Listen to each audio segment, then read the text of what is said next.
Friends দেখো আজকে করব ইলিশ ভাপা। দেখো কি সুন্দর, বেশ একটু ভালো সাইজে ইলিশ, কিন্তু পেটে ভালো ডিম আছে। তো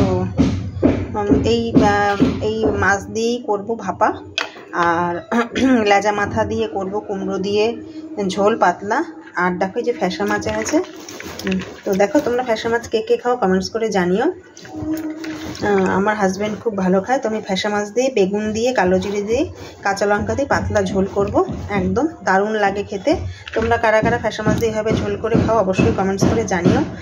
কে কে ভালো খাও কমেন্টস করো। আর প্লিজ আশেপাশে আওয়াজটা একটু ইগনোর করে দিও, বাড়িতে কাজ হচ্ছে, তোমাদের আমি আগেও বলেছি, তোমরা তো জানোই। তো এরকম একটু আওয়াজ হচ্ছে, কিছু মনে করো না তোমরা। তো প্রত্যেককে অনেক অনেক ভালোবাসা।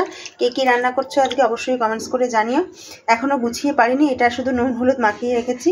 তো এটা দিয়ে ভাপাটা বসিয়ে দেবো, আর বাকিটা দিয়ে আমি লেজার মাথা দিয়ে আমি ঝোল করব। আর বাকি মাছগুলো আমি এখন করব না, সেটা বিকালে করব। তো আপাতত এই করে নেবো, যেহেতু ফ্যাসা মাছটা এখন করছি। তো বাকি মাছটা আমি ফ্রিজে তুলে রেখেছি, শুধু এই 3 পিস আমাদের 3 জনের জন্য করব, তাই নুন হলুদ মাখিয়ে নিয়েছি দেখো।